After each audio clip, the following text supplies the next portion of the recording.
Every thought we think is a seed. Every day, with every moment, we are planting these seeds into the fertile soil of our subconscious mind. Most people live their lives not realizing that the circumstances surrounding them are nothing more than the harvest of yesterday's thoughts.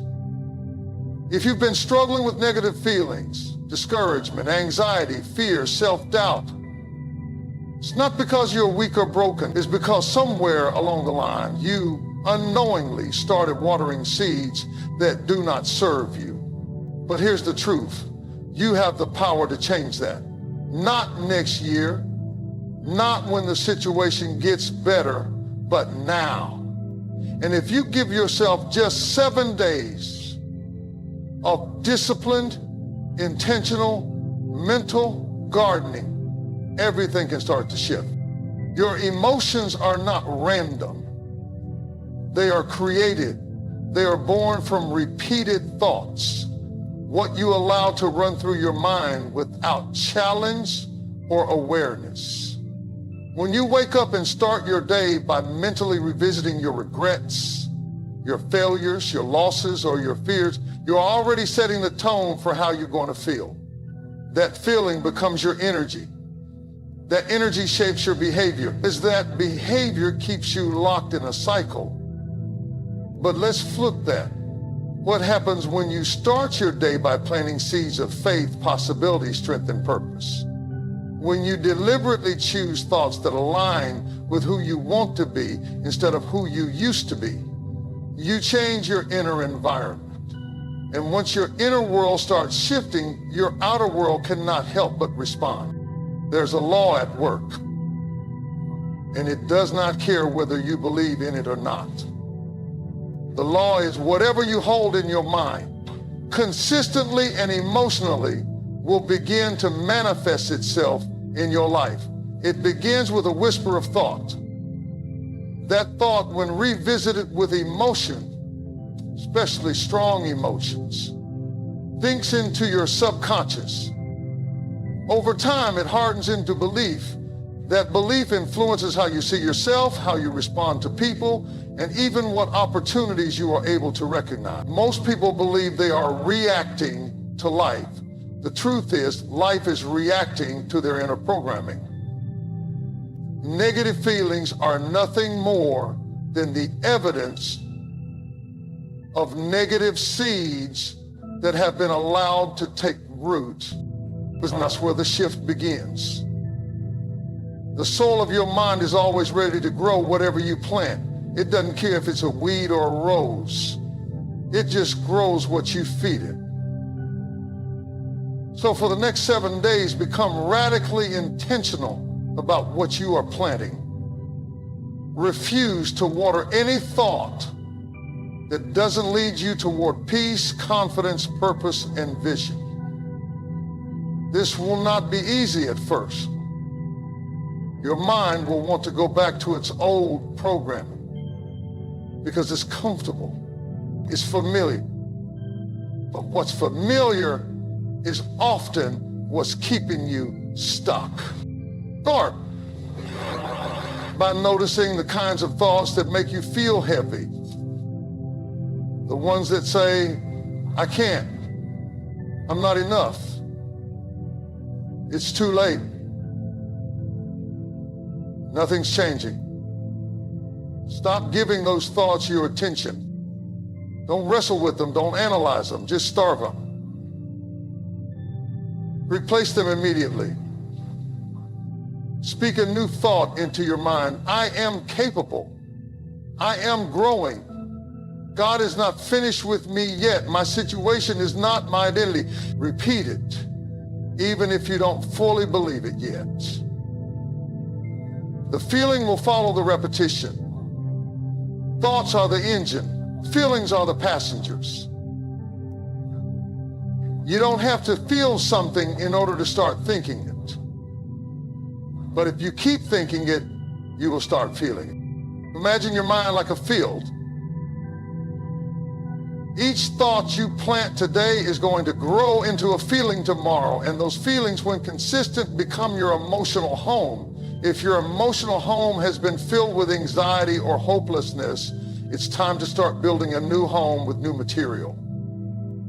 You don't need the whole blueprint today. You just need to pick one new thought and repeat it with focus and energy until it becomes part of your inner landscape. Some of the most powerful people in the world have been through unimaginable pain and loss, but they learned how to shift their internal narrative. They didn't let their environment dictate their mind. They let their mind transform their environment. That's not magic. That's the law of mental discipline. That's the reward of planting the right seeds and not letting weeds stay unchecked. Now, this doesn't mean you pretend problems don't exist, but it means you stop letting them become the dominant seeds in your field. Yes, there are struggles. Yes, there are disappointments, but you have the ability to choose where your attention goes. And whatever you focus on grows. If you keep focusing on your limitations, they will expand. If you focus on God's promises, on the power of renewal, on the daily opportunities to grow, even if they're small, you will feel something begin to shift. And over time, that shift becomes momentum. You're not waiting for change to come from the outside. You are the change. You are the cause. The external is the effect. For 7 days, start every morning by declaring the kind of seeds you will plant. Write them down, say them out loud. Surround yourself with reminders. Catch yourself when the old seeds start creeping back in. Don't judge yourself, just redirect. If you fall back into negative thoughts halfway through the day, pause, breathe, and start again. It's not about perfection, it's about persistence. Faith is not just a spiritual concept. It's a frequency. It's an energy level, a vibration that connects your internal state to external outcomes. It is the invisible bridge between where you are and where you want to be. The challenge is, most people are tuned into the wrong frequency. They are listening to the static of fear, doubt, and limitation. And just like a radio can only play the station it's tuned into, your life will only reflect the reality that matches the signal you're sending out. Fear and faith cannot coexist. You are either tuned into one or the other. The tragedy is, many people are praying for change while remaining tuned into fear. They are hoping for peace, but still meditating on worry. They want breakthroughs, but keep speaking defeat. And nothing changes, not because God isn't working, but because they're aligned with the wrong frequency. In order to shift your emotional life, in order to overcome the grip of negative feelings, you must change your internal frequency. Faith is not blind optimism. Faith is the deliberate tuning of your spirit to the energy of possibility, of divine timing, of grace and provision. It is a state of inner knowing that what is meant for you will reach you, that you are not alone in the process, and that what you see is never the whole story. For 7 days, if you can make a conscious choice to stay connected to that frequency, even when your emotions scream otherwise, you'll begin to feel a different current running through your life. You'll notice that what once triggered anxiety starts to feel manageable. What once looked like a dead end starts to look like a detour with purpose. It's not that the external suddenly becomes easier. It's that your inner world gets stronger. Every day you are making a decision to either operate from faith or from fear. Faith says, even though I can't see how, I believe there's a way. Fear says, unless I can see the whole plan, I won't move. Faith whispers, this delay is not a denial. Fear insists, this will never work out. Faith builds, fear destroys. Faith empowers, fear paralyzes. And this isn't just poetic language. This is real, and it is happening in your mind every single moment. If you wake up in the morning and immediately reach for your worries, you are practicing faith in the negative. You are rehearsing failure before it even happens. You are meditating on everything that could go wrong and planting seeds of tension before the day has even begun. But there is another way. There is a different station, a different signal, and you can choose to lock into it. That signal is filled with clarity, peace, confidence, and divine timing. When you move through your day with the faith that God is orchestrating things behind the scenes, that no effort is wasted, that every setback is shaping you, then your emotional responses start to change. You don't spiral into frustration as easily. You don't sink into despair just because something didn't go your way. Faith rewrites your reactions. It gives you spiritual stamina. It lifts your perception above the storm, so you're no longer controlled by every gust of wind that comes your way. It only takes 7 days of intentional faith to begin this transformation. I'm not talking about passive belief. I'm talking about actively turning away from fear every time it shows up. It will be persistent. It will try to disguise itself as logic. It will say, be realistic, when what it really means is stay small. It will speak in familiar tones. And because you've listened to it for so long, you might not recognize it for what it is. But if you take even one moment to breathe and ask yourself, is this thought coming from fear or from faith? You give yourself the power to choose differently. And that one choice, repeated consistently over 7 days, can dismantle emotional strongholds that have kept you bound for years. When you're tuned into the frequency of faith, you stop begging for breakthroughs and start preparing for them. You stop hoping things will work out and start behaving like they already are. This is not arrogance, it's alignment. It's spiritual congruence. And it changes how you walk, how you speak, how you engage with people, how you make decisions. Faith does not ignore facts. It just refuses to let them be the final word. Faith looks at a closed door and says, this is just a redirect, not a rejection. Faith sees the negative report and says, I will not be defined by this. Faith doesn't need evidence to believe. It believes until the evidence shows up. This kind of faith is not reserved for the super spiritual or the naturally optimistic. It's a choice available to anyone right now. Even if you've been stuck in a cycle of fear, even if your emotions have been unpredictable, even if your circumstances are screaming that nothing is changing, your internal frequency is still yours to control. And when you shift it, you shift everything around you. People feel it. Opportunities respond to it. Your body begins to feel lighter. Your mind becomes clearer. And the same things that used to overwhelm you now become opportunities for faith to expand. In these 7 days, you will be tempted to return to the old station. Your feelings will try to drag you back. But faith is not about ignoring feelings. It's about overriding them. It's about standing in the middle of chaos and declaring, this storm will not last. I am not going under. I am rising above it. That declaration becomes your new frequency, and when you hold that frequency, even for a few minutes at a time, you train your nervous system to operate from a new place. The more often you return to that place, the stronger it becomes. It becomes your home base,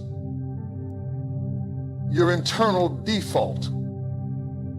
And soon, the things that once drained you will no longer have access to your peace. You are not your emotions. That simple truth, when deeply understood, can break chains that have held people hostage for years. Emotions are real, yes. They are powerful, they are persuasive, but they are not permanent, and they are not your identity. They are responses, not definitions. You feel anxious, that does not mean you are an anxious person. You feel angry, that does not mean you are broken. You feel discouraged, that does not mean you are weak. Those emotions are passing storms, not the structure of who you are. And once you recognize that truth, you step into the place of power. You move from being the victim of your feelings to becoming the observer, the transformer, and the leader of your inner world. Too many people have allowed a temporary emotional state to become a lifelong identity. They say, this is just the way I am, when what they really mean is, this is how I've been feeling for so long, I forgot I could feel something else. But no feeling is final. Emotions are messages, not masters. They are meant to inform you, not define you. When you feel something negative, whether it's fear, jealousy, sadness, guilt, it's a signal that something is off in the way you're thinking, interpreting, or perceiving a situation. That's it. That's all it is. But what we tend to do is judge the feeling, attach to it, and then let it sit in the driver's seat. We let it speak for us, choose for us, lead us.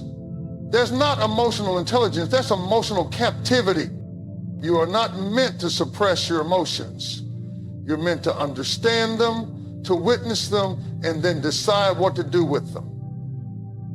Just because something feels true does not mean it is true. Feelings are loud, but they are not wise on their own. Wisdom comes when you pause, step back, and ask, what is this feeling trying to show me?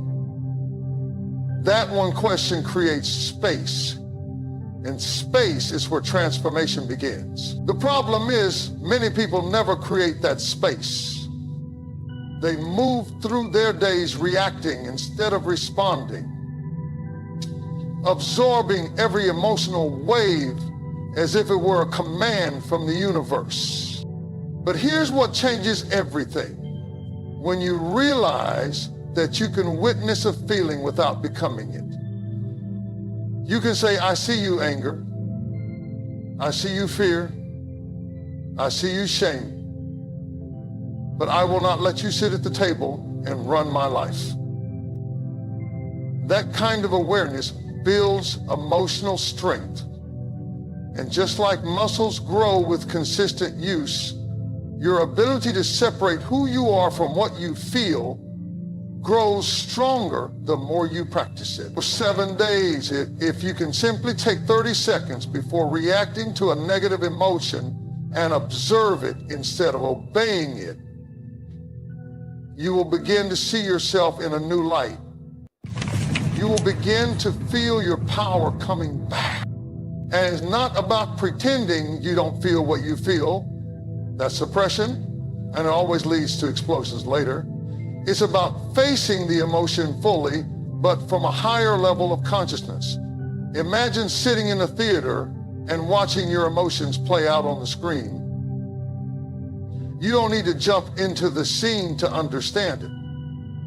You just need to watch, learn, and decide what role you want to play next. That's how mastery begins.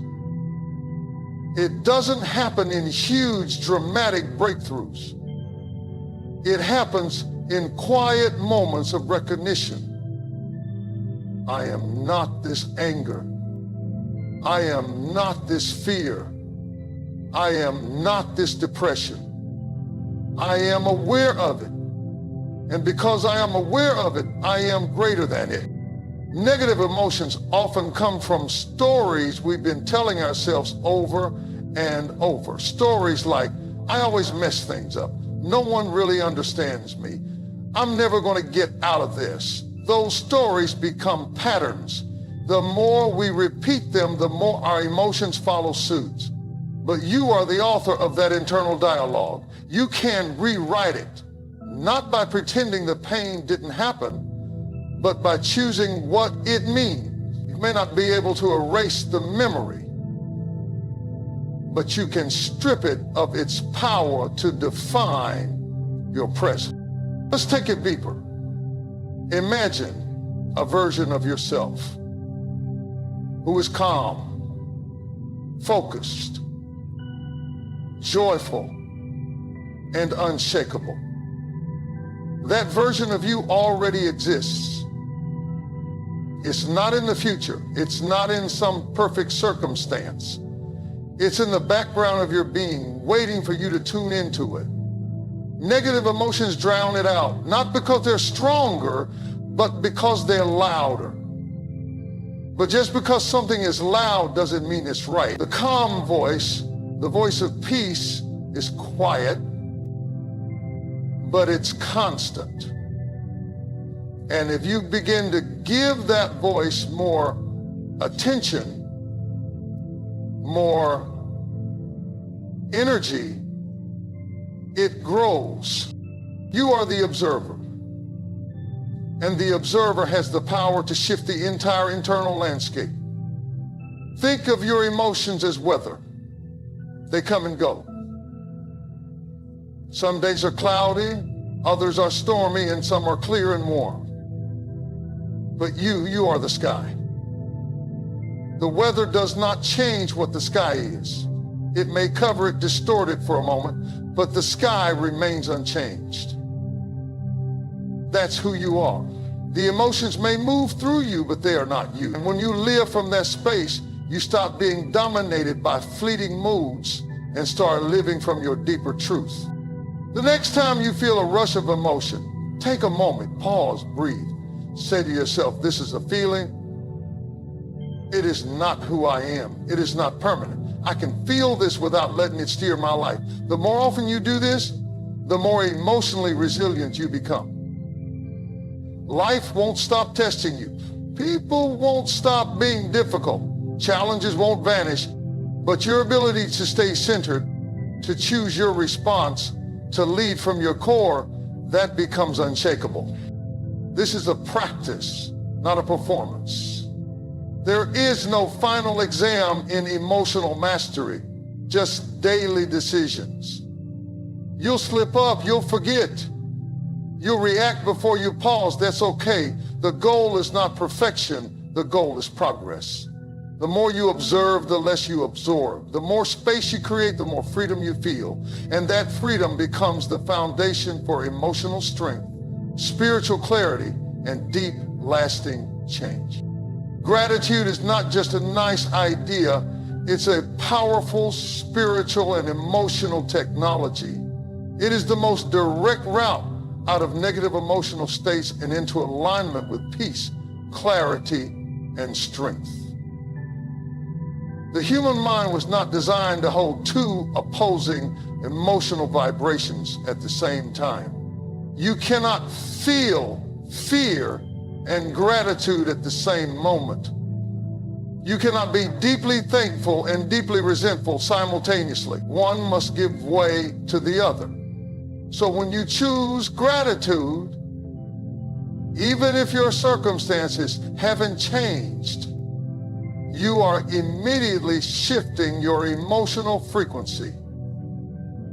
And when you do this consistently, day after day, it begins to rewire your entire emotional framework. Negative feelings don't just arise from what happens to you. They grow in the soil of what you focus on.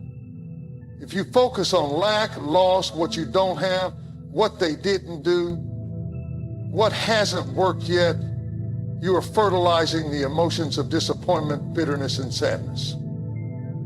But when you focus on what you do have, what is working, what is still good, what you have survived, and what you are learning, you begin to cultivate something completely different. You begin to birth hope. You begin to create a sense of calm strength. This isn't delusion. This is divine perspective. You are not lying to yourself by being grateful. You are waking up to the full picture instead of obsessing over one dark detail. Gratitude is a muscle. For some, it's been unused for so long that it feels unnatural at first. That's okay.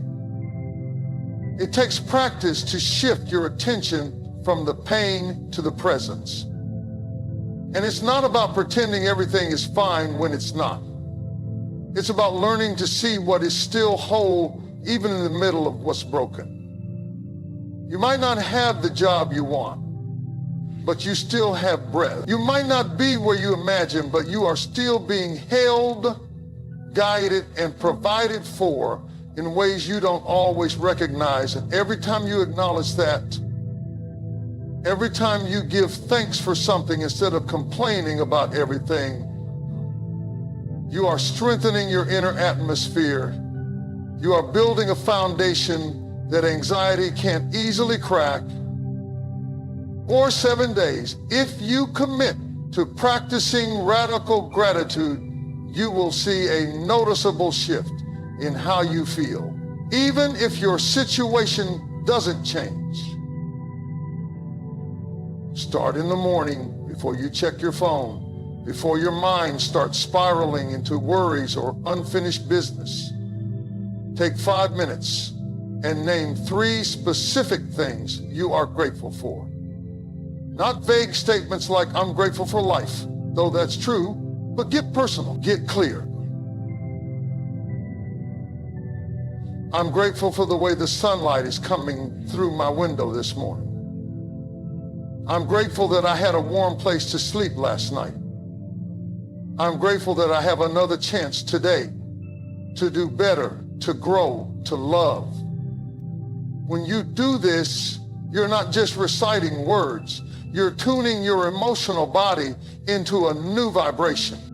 Throughout the day, when you feel stress creeping in, take a breath and ask yourself, what is something right now that I can give thanks for?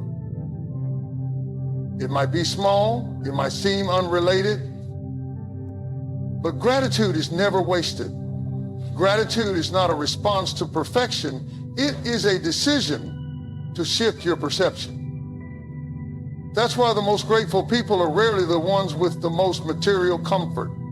They're the ones who have decided that peace is more important than proof. They've chosen to focus on the light instead of the shadow, not because the shadow isn't real, but because they understand that where they place their attention becomes their experience. There are people who have gone through unthinkable loss and still find space in their hearts to give thanks. Not because they enjoy the pain, but because they refuse to let the pain be the only story they tell. They've discovered that in gratitude there is healing. In gratitude there is power.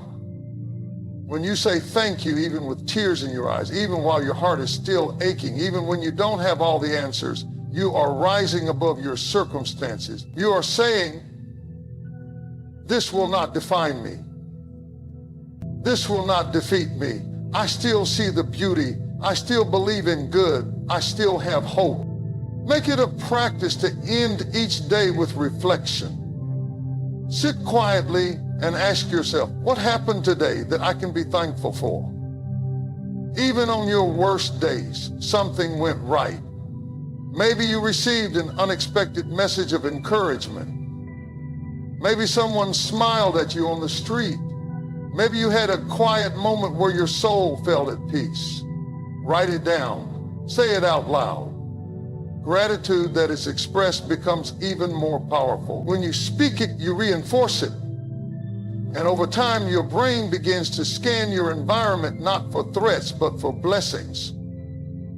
It starts looking for what's right, not what's wrong. This is how you recondition your mind. This is how you override the default programming of fear, worry, and negativity. You choose a higher focus. Gratitude is not passive, it is fierce. It is an act of spiritual resistance against the forces that try to steal your joy. It says, I see the pain, but I will not surrender to it. I feel the heaviness, but I choose to also feel the lightness of what I still have. Gratitude creates space in your spirit. It opens your heart to receive more of what you want, because it trains you to notice and appreciate what you already have. If you've been drowning in negative emotions, resentment, fear, envy, sadness, gratitude is your lifeline. It won't fix everything overnight, but it will give you the strength to keep going. It will clear your vision so you can see solutions where you only saw problems. It will energize your body and mind, and it will attract people and opportunities that resonate with the higher frequency you're now carrying. Gratitude turns your attention away from lack and aligns you with abundance. Not just financial, but emotional, relational, and spiritual abundance. It brings your mind into harmony with God's goodness, and that harmony begins to echo through every part of your life. You were never meant to fight your battles alone. There is a divine intelligence, a sacred presence, a guiding force that surrounds you, moves through you, and walks beside you, even when you're unaware of it. That force is not passive. It's not distant.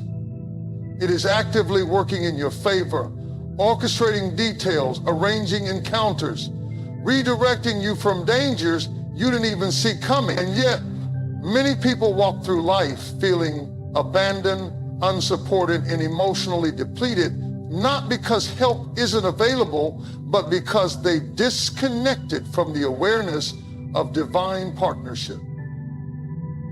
They're trying to carry weight they were never meant to bear on their own. There is a kind of strength that comes not from grinding harder or pushing further, but from learning how to lean. Lean into the presence of God. Lean into divine guidance. Lean into the knowing that you are being carried through what you're going through. It's not about weakness. It's not about surrendering to defeat. It's about surrendering to support. It's about realizing that you are not the source of your own peace, your own healing, your own breakthrough. You are the channel, not the origin. And when you stop trying to do it all on your own, you create space for something far greater to move in your life. But the greatest emotional weights you can carry is the illusion of self-reliance. The belief that you have to fix it all, figure it all out, be everything for everyone, solve every problem, meet every need. That belief leads to burnout, bitterness, and breakdown. And it's a lie. You were created for partnership with God, with the higher power that breathes life into your soul. But divine help does not override your free will. It must be invited. It must be acknowledged. If you're too consumed by your problems to even look up, you'll miss the hand that's been reaching for you all along. Every time you pause, breathe, and whisper, "Help me," something shifts. Not always externally, not always instantly, but internally. That request, that simple act of asking, aligns your mind and heart with the greater source of wisdom and strength. It reminds you that you're not alone, and that reminder alone can break the grip of fear and despair. Too often people pray as a last resort. They reach out when everything else is failing. But what if you began your day with that connection? What if you didn't wait until you were at the end of your rope to ask for guidance? What if in every moment of confusion or anxiety, your first instinct was to return to divine partnership? There is real power in spiritual dependence. Not dependence in the sense of passivity or helplessness, but in the sense of alignment. When you align yourself with the wisdom that created galaxies, when you tap into the source that knows every outcome, you stop striving from a place of fear and begin moving from a place of flow. You stop reacting to every crisis and start responding with peace. You stop obsessing over what might go wrong and begin trusting that what's meant for you cannot miss you. That trust doesn't erase